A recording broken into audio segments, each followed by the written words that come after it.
오늘은 데살로니가 전서 4장 13절서부터 18절 그리고 고린도전서 15장 48절에서 55절을 또 참고로 해서 위로의 소망이라는 제목으로 말씀을 전하도록 하겠습니다. 지난주 박성원 형제님 설교로 우리는 성경에서 장막이라고 표현되어 있는 우리 육체, 우리 몸에 대해서 또 말씀을 들었습니다. 오늘 그 설교에 또한 어떻게 보면 이어서 또 설교를 한다고 볼 수도 있는데 위로의 소망이라는 제목으로 말씀을 전합니다. 오늘 설교를 하기 전에 믿음에 대해서 아주 간단하게 설명을 하면 히브리서 11장 3절에 보면 믿음을 통해 우리는 세상들이 하나님의 말씀으로 지어진 줄을 깨닫나니 그런즉 보이는 것들은 나타나 보이는 것들로 만들어지지 아니하였느니라. 아멘. 이렇게 말씀하십니다. 믿음을 통해 세상이 진정 하나님의 말씀으로 지어진 것을 깨닫게 된다라는 말씀입니다. 과학도 있고 수많은 이론들도 있겠지만 우리가 구원받고 믿음이 내 안에 들어올 때 우리는 이 세상들이 우주 만물이 하나님의 말씀으로 지어졌구나 하는 것을 깨닫게 됩니다. 이것은 놀라운 신비입니다. 성경에 대해 무지하고 너무도 이성과 과학 등을 신뢰했고 성경대로 믿는 사람들을 심지어 불쌍하게까지 여기고 심지어는 어떤 사람에게는 참으로 정신 나갔구나라고 생각했었던 저 자신도 구원받고 나서 성경에서 말씀하고 있는 것을 그대로 믿게 되는 저 자신을 보면서 참 신기하다라는 생각을 한 적이 있습니다. 구원과 함께 성경의 말씀이 그대로 그 문자적으로 믿어지는 것이 참 신기한 일입니다. 참 놀라운 기적과 같은 일입니다. 그리스도인으로서 믿는다는 것은 하나님의 말씀을 믿는다는 것입니다. 지금 우리 세대에 있어서는 그냥 정확히 뭘 믿는지 모르고 막 그냥 자연적으로 신이 그냥 존재할 것이라는 막연한 생각에 신을 믿는 것이 아닙니다. 하나님의 말씀을 믿는다라는 이야기는 그리고 그 말씀을 하신 하나님의 성품을 신뢰한다라는 이야기입니다. 그리스도인으로서 너희에게 믿음이 있느냐를 우리가 쉽게 판별할 수 있는 리트머스 시험지는 당신이 하나님의 말씀, 즉 성경을 믿느냐로 달려 있습니다. 하나님의 말씀을 있는 그대로 하나님의 말씀으로 받아들이는 그 믿음을 주님은 귀히 여깁니다. 우리가 구원을 어떻게 받습니까? 성경에 쓰여진 그대로의 복음을 믿고 구원을 받는 것이지 하나님의 말씀을 어떤 것은 각색하고 어떤 것은 상징으로 받아들이고 해서 마음대로 성경을 해석해서 구원을 받는 것이 아닌 것이죠. 고린도전서 15장에 보면 또한 형제들아 내가 너희에게 선포한 복음을 너희에게 밝히 알리노니 너희 역시 그 복음을 받았으며 또 그 가운데 서 있느니라. 너희가 만일 내가 너희에게 선포한 것을 기억하고 헛되이 믿지 아니하였으면 또한 그 복음으로 구원을 받았느니라. 내가 또한 받은 것을 무엇보다 먼저 너희에게 전하였노니 그것은 곧 성경 기록대로 그리스도께서 우리의 죄들로 인하여 죽으시고 묻히셨다가 성경 기록대로 셋째 날에 다시 살아나시고 게바에게 보이시고 다음에 12 제자에게 보이셨다라는 것이라. 아멘. 이렇게 성경 기록대로 이렇게 강조해서 말씀하고 있습니다. 우리가 믿어야 되는 것은 하나님의 말씀을 우리의 인지를 그 말씀이 뛰어넘더라도 그 말씀을 그대로 받아들여야 하는 것입니다. 사실 오늘 읽은 본문이 참으로 이해하기는 어려운 본문입니다. 그냥 우리가 현실적으로 생각했을 때는 말도 되지 않는 그러한 말씀처럼 보입니다. 우리는 마라나타라는 단어를 압니다. 우리가 사용하고 있는 이 찬송가 집도 마라나타 찬송이죠. 마라나타의 의미는 주님이 오신다라는 뜻입니다.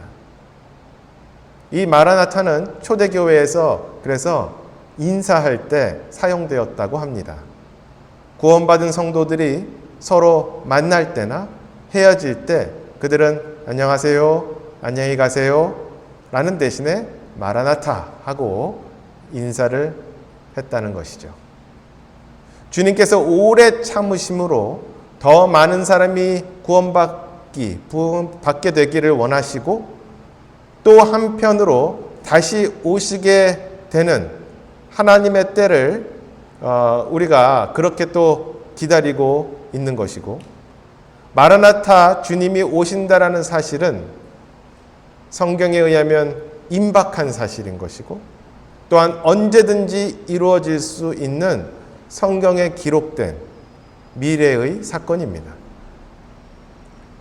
이 예수님께서 다시 오시는 이 사건은 지금 현재 이 설교 중에 일어난다고 하더라도 이상한 일이 아니고, 내일 일어난다고 해도 이상한 일이 아니며, 100년 뒤에 일어난다고 해도 이상한 일이 아닙니다.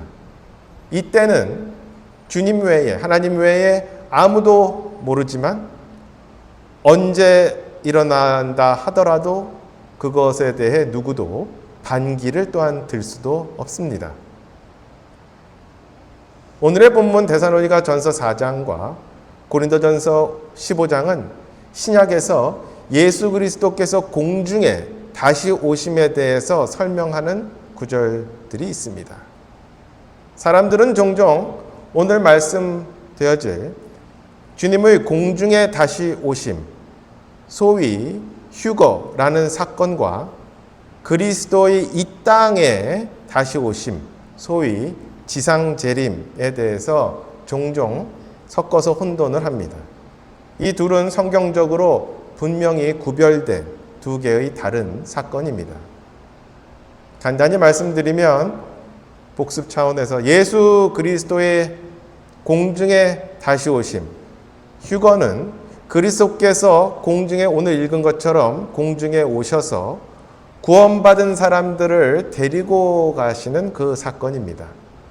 반면 예수 그리스도의 이 땅에 다시 오심은 성경에 의하면 휴거가 있은 지 7년 뒤에 있는 사건으로 구원받은 구약성도 그리고 신약성도와 예수 그리스도가 함께 이 땅에 내려와 통치자로 다시 오시는 예수 그리스도께서 다시 오시는 사건으로 구약에서 이스라엘 민족이 그렇게 기다리던 강한 통치자로서의 메시아의 모습으로 예수 그리스도께서 이 땅에 다시 오시는 사건이고, 실제로 이 땅을 그렇게 통치하게 됩니다. 계시록에 의하면 이 기간이 1000년 동안의 기간인 것이죠. 이 두 사건 사이에 다니엘서와 계시록에 있는 것처럼 휴거와 예수 그리스도의 지상으로 다시 오심은 약 7년의 시간이 그 사이에 있고, 그 기간은 지상에 남아있는 자들에게는 극도로 두렵고 소위 대환란의 시간이 될 것입니다. 어찌되었건 예수 그리스도의 공중에 다시 오심과 지상의 재림하심은 성경에 분명히 두 사건으로 구별되어 설명되고 있습니다. 이것을 합해버리면 성경의 많은 부분들이 해석되지 않습니다. 오늘은 이 중에서 예수 그리스도의 공중에 다시 오심, 즉 휴거에 대한 부분을 여러 번 설명드린 바 있지만 다시 한번 설명을 드리려 합니다. 휴거라는 단어는 성경에 나와 있지 않습니다. 영어로는 rapture라는 단어를 씁니다. 이 뜻은 마치 독수리가 먹잇감을 공중에서 낚아채 버리는 모습을 나타낼 때 쓰는 그러한 단어입니다. 채여, 날아가는 그러한 모습인 것이죠.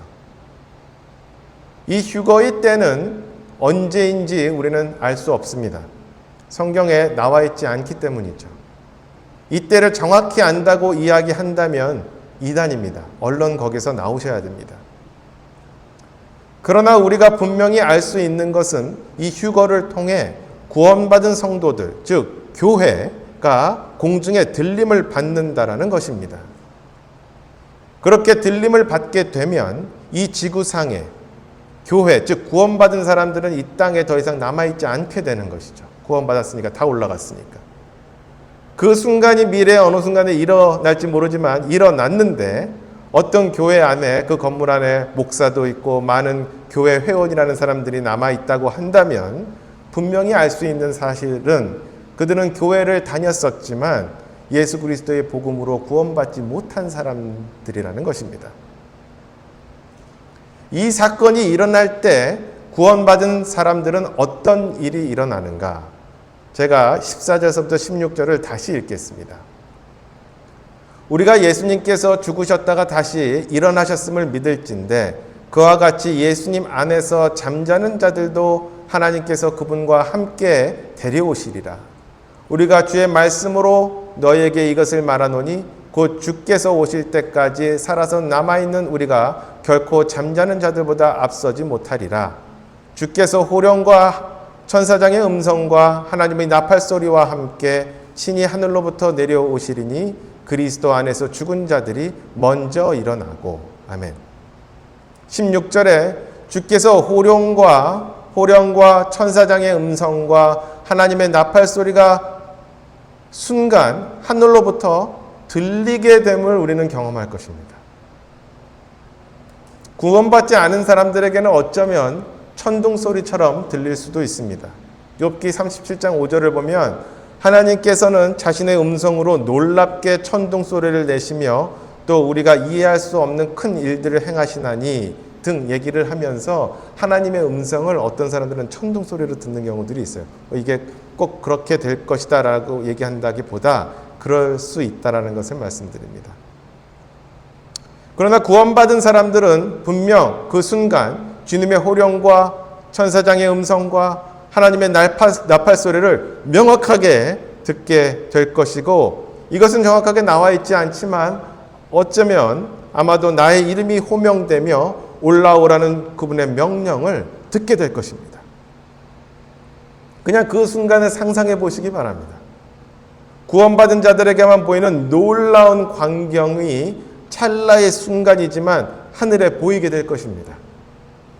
저는 이런 말이 성경에 있지 않지만 어쩌면 우리가 이 건물 안에 있더라도 우리가 지하철에 있더라도 땅속 깊숙이 있더라도 우리가 고개를 위로 올려보았을 때 그것을 다 관통하여 인간의 구조물들을 다 가로질러 하나님의 예수 그리스도께서 공중에 계신 그 영광의 순간을 우리가 볼 수 있을지 모릅니다. 이때 성경은 분명히 그 순서를 이야기합니다. 그리스도 안에서 죽은 자들이 먼저 일어난다고 말씀하십니다. 그리스도 안에서 구원받아 죽은 자들은 육체가 무덤에 있건 재가 되어 사라졌건 바다에 수장되었건 육체가 있지 않고 혼이 지금 하늘나라에 있는데 그들이 먼저 부활의 몸을 입고 먼저 일어난다 이렇게 이야기를 합니다. 그들의 몸이 그런데 그 순간 다시 영광의 몸으로 그렇게 변화가 일어나고 그들이 이제 완전히 변화된 영광스러운 몸으로 그들의 혼과 그 혼이 새로운 영광의 몸을 입고 다시 일어나게 되는 부활의 그 순간을 맞이하게 되는 것이죠. 그리스도 안에서 구원받고 죽은 자들이 이렇게 부활의 몸을 입고 있게 된 바로 그 즉시 그 뒤이어 예수님께서 공중에 그렇게 오실 때 이 땅에 살아있는 사람들은 마치 독수리가 그렇게 먹잇감을 채어가듯 그 구원받은 사람들은 공중에 채어 올라갈 것입니다. 17절에 보면 그 뒤에 살아서 남아있는 우리가 그들과 함께 구름들 속으로 채어 올라가 공중에서 주를 만나리라. 그리하여 우리가 항상 주와 함께 있으리라. 아멘. 그 영광의 순간을 그렇게 상상해 보시기 바랍니다.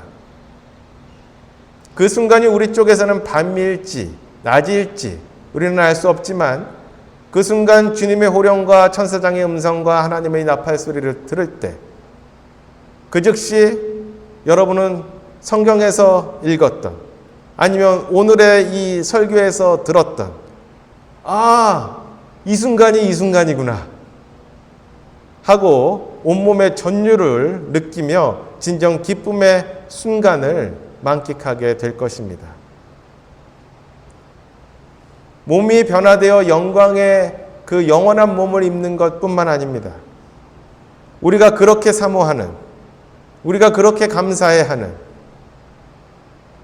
어떨 때는 그분의 고통으로 인해 죄송하고 또한 슬퍼했고 그분의 은혜로 인해 감사해 했으며 그분의 위로로 인해 내 인생의 어려움을 이겨냈고 그분의 사랑으로 인해 내 마음의 빈자리를 채울 수 있었던 그 이 모든 것의 근원이었던 그분 예수 그리스도를 그렇게 공중에서 얼굴을 맞대할 수 있게 될 것입니다.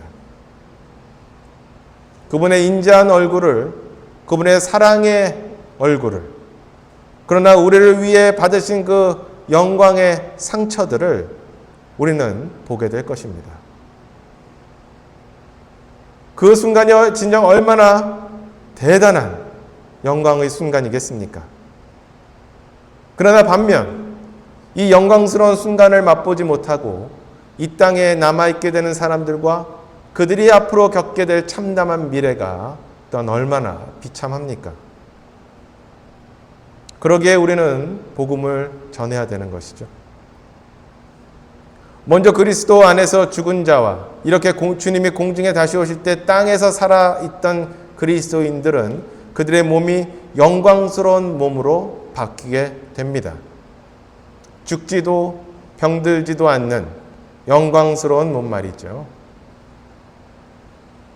우리는 이때 마치 부활하신 예수 그리스도의 몸같이 변화될 것이라고 성경은 말씀하고 있습니다. 고린도전서 15장에 42절 죽은 자들의 부활도 이와 같으니라. 그것은 썩는 것 가운데 뿌려지고 썩지 않는 것 가운데 일으켜지며 48절 땅에 속한 자들은 또한 땅에 속한 그 사람과 같고 하늘에 속한 자들은 또한 하늘에 속하신 그분과 같으니 49절 우리가 땅에 속한 그 사람의 형상을 지닌 것 같이 또한 하늘에 속하신 그분의 형상을 지니게 되리라. 아멘.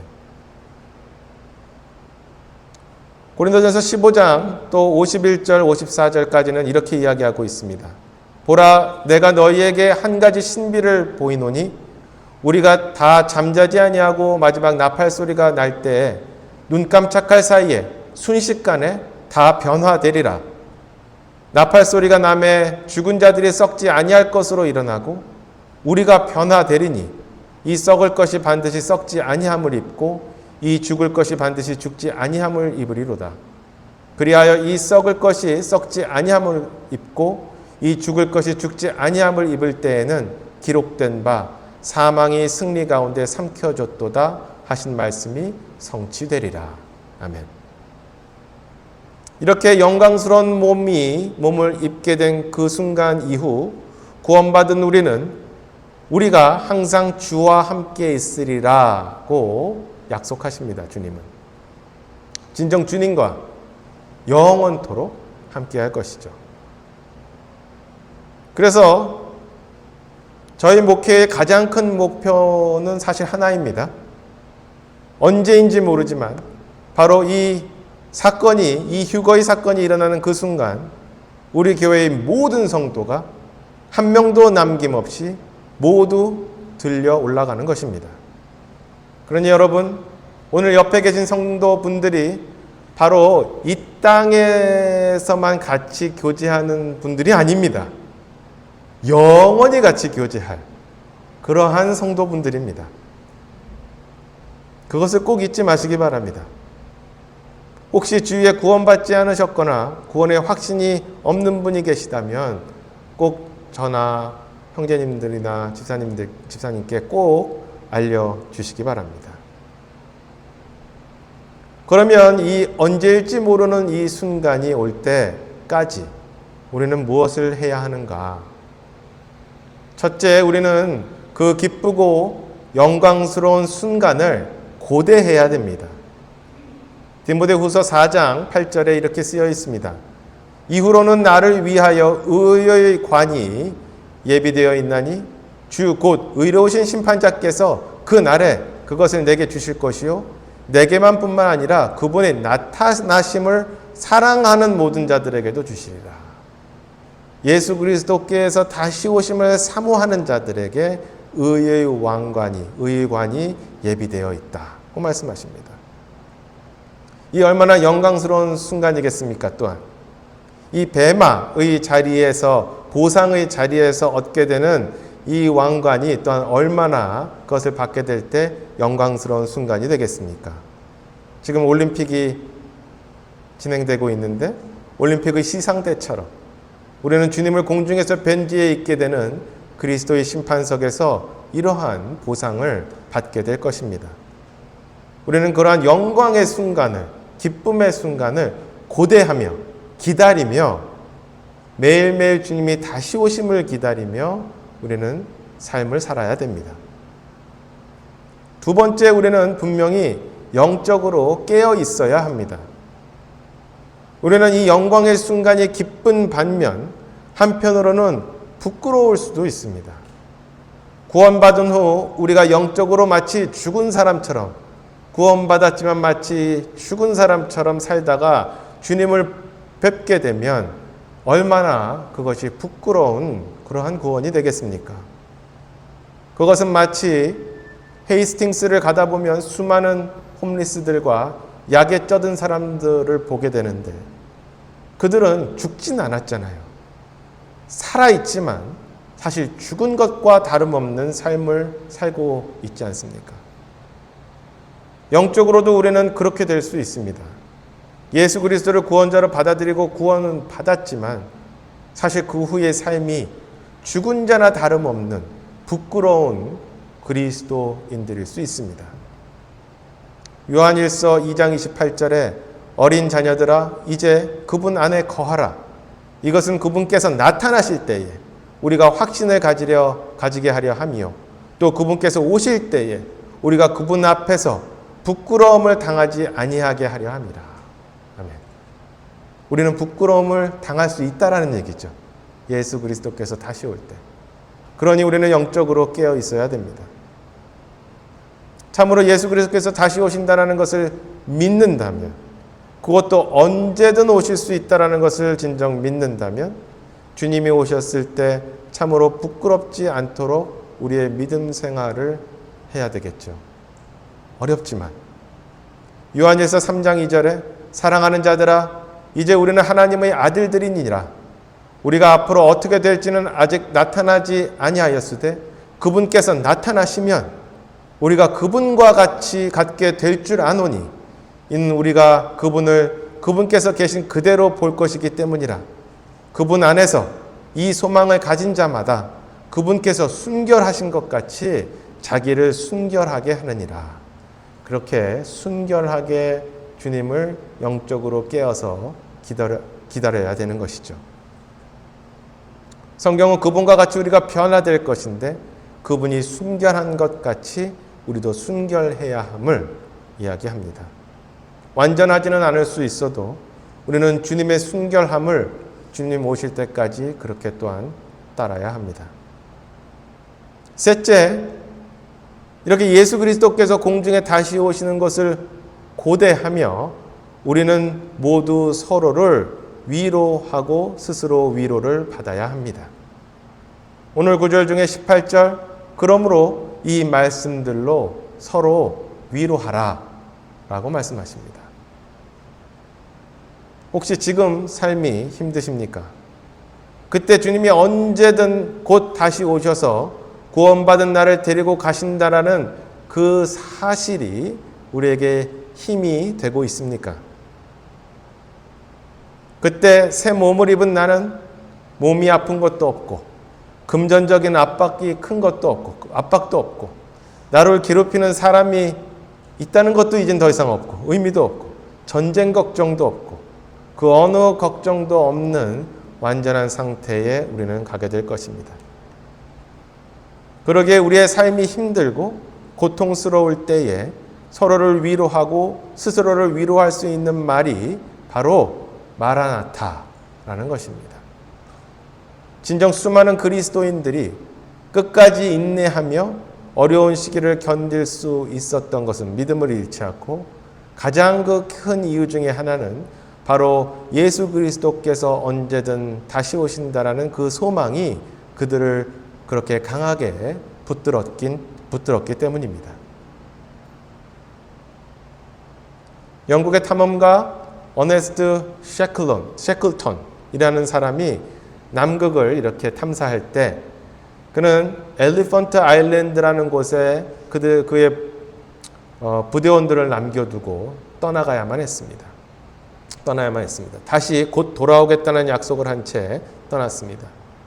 훗날 그가 먹을 것을 싣고 다시 데리고 가기 위해 그 대원들을 다시 올 때에 그 길목에 엄청나게 거대한 빙산이 가로막고 있었고 그것을 뚫고 갈 길이 없었습니다. 더 많이 늦으면 그 섬에 남겨진 사람들은 구조를 받지 못하고 죽을지도 모르는 그러한 상황이었던 것이죠. 그런데 마치 기적처럼 갑자기 그 빙산이 갈라지면서 아주 좁은 길이 생겼습니다. 배가 진짜 겨우 지나갈 만한. 그래서 셰클턴은 그곳을 아주 빠르게 가로질러 통과할 수 있었습니다. 그 대원들은 그가 다시 오는 것을 기다리고 준비하고 있었고 모든 것이 준비되어 있었기에 재빨리 그 배에 탈 수가 있었습니다. 모두.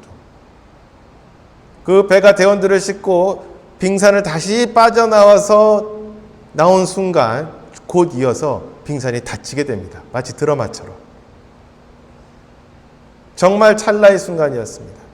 셰클턴은 그 부하들에게 정말 자네들이 짐을 싸고 이렇게 바로 탈 수 있는 준비가 되어 있어서 정말 운이 좋았다고 말했습니다.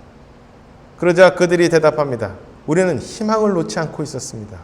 그 빙산이 언젠가 열리게 되면 우리는 재빨리 모든 짐을 챙기고 떠날 채비를 언제나 하고 있었습니다. 그리고 되뇌었죠. 우리 대장님이 오늘 올지도 모른다. 하면서 우리는 매일매일 그렇게 준비하며 기다렸습니다. 하고 말이죠. 성도 여러분, 주님은 언제든 오십니다. 임박한 다시 오심입니다. 이 순간이 여러분들에게는 기쁜 순간입니까? 이 순간을 여러분은 고대하십니까? 삶의 고통과 육체의 병과 통증과 삶의 무게와 걱정과 사망의 두려움 등 나를 아래로 끌어내리는 이 무거운 짐이 한순간 사라지고 진정 내 몸이 무엇보다 가볍게 되어 우리 몸이 순간 공중에서 떠올라 주님을 만나게 되는 이 순간은 진정 기쁨의 순간 아니겠습니까? 내가 일을 하다 순간 귀에 들리는 호령과 나팔소리와 함께 공중의 그 장엄한 광경 속으로 내가 들어가는 그 위대한 순간입니다. 여러분, 우리 모두 이 순간을 고대하며 위로받기를 원합니다. 그 순간을 고대하며 이 땅의 삶을 또한 기뻐하시기를 원합니다. 또한 그 순간을 기다리며 준비하고 깨어있기를 원합니다. 그리고 오늘 이 기쁜 마음으로 서로에게 인사하시기 바랍니다. 어색하시겠지만 서로 옆에 계신 분들을 쳐다보시면서 인사하시기 바랍니다. 마라나타 하고 말이죠. 한번 인사하겠습니다. 마라나타. 다 같이 예수 그리스도께서 다시 오심을 고대하며 기도하겠습니다.